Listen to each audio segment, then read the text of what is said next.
कर जान बचा सकते हो, कोई हर्ज की बात नहीं।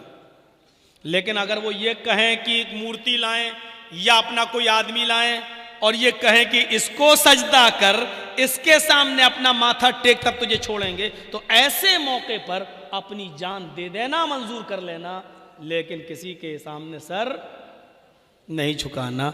ये है किसी के सामने सर झुकाना शिर्क। मुस्लिम शरीफ की हदीस से एक सहाबी अल्लाह के नबी से कहते हैं कि अल्लाह के रसूल, अगर जंगल में कुछ लोग मुझे कत्ल करने आ जाएं, मारें, कुछ लोग घेर लें और ये कहें कि अल्लाह का इनकार कर, मोहम्मद के रब का इनकार कर, तब तुझे छोड़ूंगा, और इनकार करने से मेरी जान बच रही हो तो क्या मैं इनकार कर दूं? तो अल्लाह के रसूल ने फरमाया, हां, अगर मोहम्मद के रब का इनकार करने से, तू अपने रब का इनकार करने से तेरी जान बच रही है तो कर दे। ला इलाहा कहते हो तब भी तो अल्लाह का इनकार ही करते हो, कोई माबूद नहीं, अभी भी तो अल्लाह का इनकार कर रहे हो। जब सबका इनकार कर दिया तब एक का इकरार करते हो, इल्लल्लाह। तो अगर वो ये कहें कि मोहम्मद के रब का इनकार कर, अपने रब का इनकार कर, तो कर देना अगर तेरी जान बच रही है। पूछने वाले ने पूछा, अल्लाह के रसूल, अगर वो ये कहें कि मेरे माबूद को सजदा कर, मेरे आका को या मेरे मालिक को सजदा कर, तब छोड़ूंगा तो अल्लाह के नबी ने फरमाया, अगर अल्लाह का इनकार करके तेरी जान बच रही है तो बचा लेना, लेकिन अगर गैरुल्लाह को सजदा करके तेरी जान बच रही है तो फिर अपनी जान मत बचाना, अपने आप को कत्ल करवा लेना, टुकड़े टुकड़े करा लेना, बोटी बोटी करा लेना, लेकिन किसी गैर के सामने सर न झुकाना। ये इस्लाम की बुनियादी असास है। मैं आपसे दामन फैला के भीख मांग रहा हूं, इतना ज्यादा मैं कभी गिरा नहीं हूं जितना मैं आज गिर रहा हूं। अब इस भीख की लाज रख लीजिए, खामोश हो जाइए, बैठ जाइए, इससे ज्यादा मैं अब कुछ नहीं कह सकता हूं। अपने आप को आपके गांव में आकर मैंने इतना गिरा लिया है कि अपने दामन उठा के भीख मांग ली है आपसे। अब आपको लगता है कि जर्जीत साहब भीख मांगते हुए अच्छा लग रहा है तो आप शोर करिए, अब मैं कुछ नहीं कहूंगा। आप बैठिए, आप नहीं, एक सब खामोश हो जाए, अपने आप खामोशी। एक आदमी बोलता तो दूसरा उसको कहता है चुप, तो वो और शोर होता है। इसीलिए जुमे का आपने सुना है खुतबा, अल्लाह के रसूल ने फरमाया, अगर कोई बोल रहा हो तो उसको ये भी मत कहो कि चुप हो जाओ। हमारे बगल में कोई आदमी बात कर रहा, कुछ कर रहा, तो हम ये कहने का हक नहीं रखते चुप, खुतबा सुन, चुप, ये भी नहीं। क्यों? तो वो तो बोल ही रहा, हम बोलेंगे चुप तो ये एक और बोल, फिर हमें देख के तीसरा बोलेगा तू भी चुप, एक और शोर। तो अल्लाह के रसूल ने क्या फरमाया कि जुमे का खुतबा खामोशी के साथ सुनना चाहिए। अगर कोई बोल रहा है तो मुकर्रिर खतीब उसको चुप करा सकता है, लेकिन सुनने वाला जो मस्जिद में बैठा वो उसको ये नहीं कह सकता है चुप, इसलिए कि वो भी डिस्टर्ब हो जाए। तो आप अपने आप चुप रहिए, सब अपने आप चुप हो जाएंगे। यहां तो दूसरा हाल है, वो तो वो हाल हो गया कि कोई चुप होने का नाम ही नहीं लेता। जैसे वो दरिया के किनारे 3-4 आदमी नमाज पढ़ रहे थे, मालूम है, सब जाहिल थे, जाहिली को इमाम बना दिया। अब जाहिल कहता किबला तो मालूम ही नहीं, तो दरिया ही को किबला बना दिया। अब जाहिल तो जाहिल ही है, नमाज पढ़ाने वाला भी जाहिल, 3 उसके पीछे नमाज पढ़ रहे हैं वो भी जाहिल।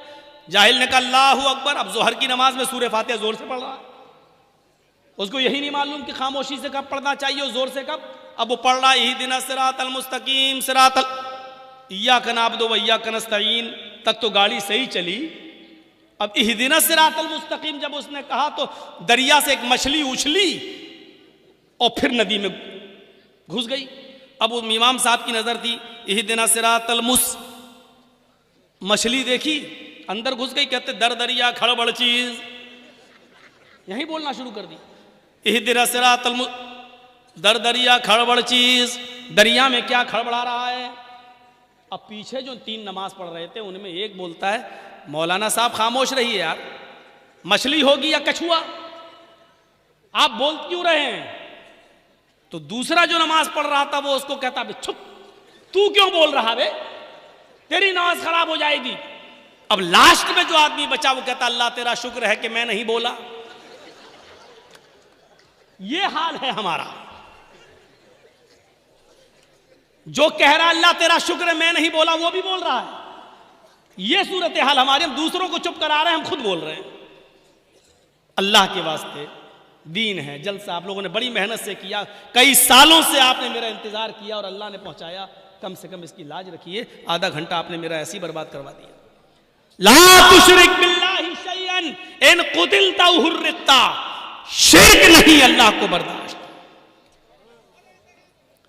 अच्छा एक बात बताइए, एक मिसाल देता हूं, आपके गांव का क्या नाम है?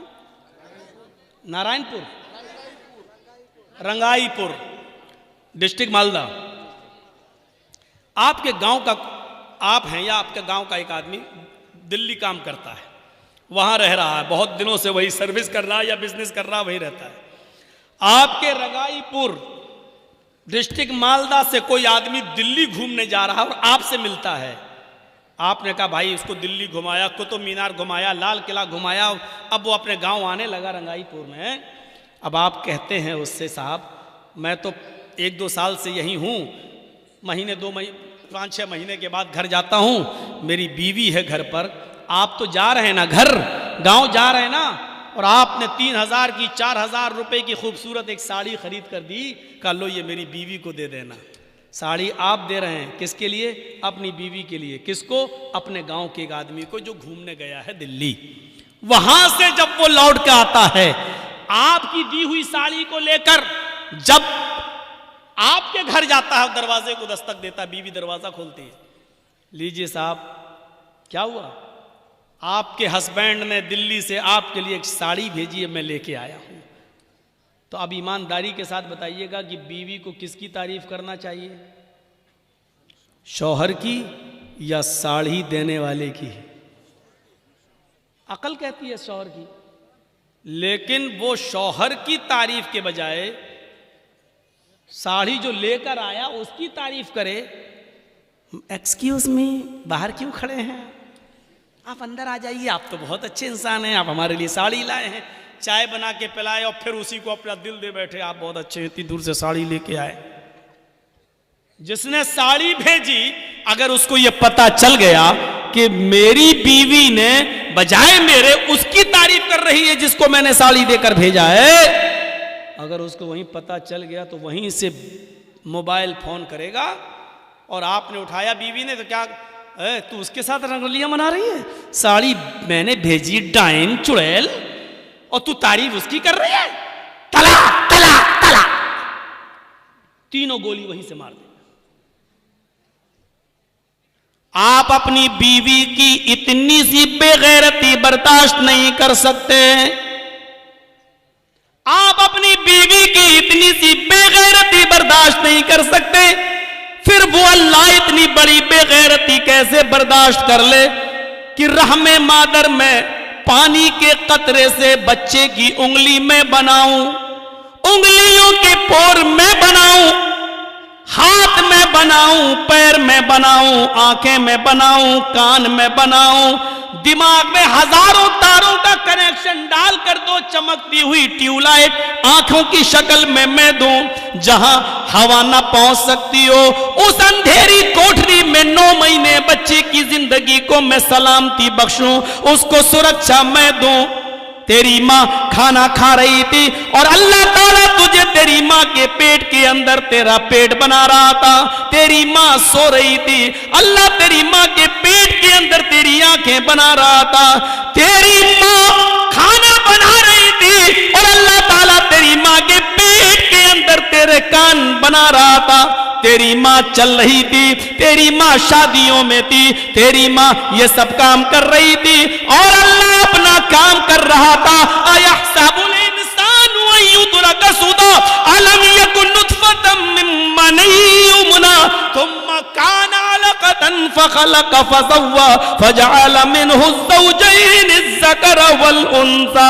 ओ मेरे बंदे तू ही बता, उस पानी के कतरे को उंगली मैंने बनाया, पोर मैंने बनाया, हाथ मैंने बनाया, कोहनी मैंने बनाई, बाजू मैंने बनाया, घुटना मैंने बनाया, पिंडली मैंने बनाई, रीढ़ की हड्डी मैंने बनाई, दिमाग मैंने बनाया, आंखें देखने के लिए हमने दी, सुनने के लिए कान हमने दिए, और जब तेरी माँ के पेट पेट से तू बाहर आया तो चीखने लगा कि अजमेर वाले ने दिया, बदायूं वाले ने दिया, कछोछा वाले ने दिया, फुलवारी शरीफ वाले ने दिया, दातागंज ने दिया, फरीदगंज ने दिया। जब तुम अपनी बीवी की एक छोटी सी बेगैरती बर्दाश्त नहीं कर सकते हो तो अल्लाह ये बेगैरती कैसे बर्दाश्त कर सकता है कि सब कुछ मैं करूं? तुम अपनी माँ के पेट में हो, अभी बाहर नहीं आए हो। बच्चे को बाहर आने के लिए सबसे पहले हवा की जरूरत है, इसलिए कि अभी तक वो माँ के पेट में अल्लाह उसको ऑक्सीजन पहुंचा रहा है, लेकिन जब वो बाहर आएगा तो उसको हवा की जरूरत है। ओ मेरे बंदे, तू अपनी माँ के पेट में था, बाहर आने से पहले मैंने हवा का इंतजाम तेरे लिए पहले कर दिया। ओह मेरे बंदे, तू अपनी माँ के पेट के अंदर था, तू अभी बाहर नहीं आया, तुझे आते ही भैंस का और गाय का दूध हजम नहीं हो सकता था, तेरा लीवर बहुत कमजोर था, तुझे बिल्कुल हल्के दूध की जरूरत थी, तू अभी बाहर नहीं आया, तेरे आने से पहले अल्लाह ने तेरी माँ की पिस्तान के अंदर दूध की नहर पैदा कर दी है। हाँ, उस पिस्तान में हल्के हल्के सुई की सुराख से भी, हल्के सुई की नोक से भी ज्यादा हल्के हल्के माँ की पिस्तान में जिस जगह बच्चा दूध को अपने मुंह में पकड़ता है, उस हिस्से पर अल्लाह ने हजारों सुराख पैदा कर दिए, हजारों सुराख बना दिए। एक सुराख नहीं, हजारों सुराख हैं, इसलिए कि बच्चा जब पकड़ेगा मुंह तो एकदम इतना दूध ना आ जाए कि उतना दूध पीते ही उसका लीवर खराब हो जाए, क्योंकि उसका लीवर मजबूत नहीं है, इसलिए उसमें रुकावट की जरूरत थी। अल्लाह ने माँ की पिस्तान में इतने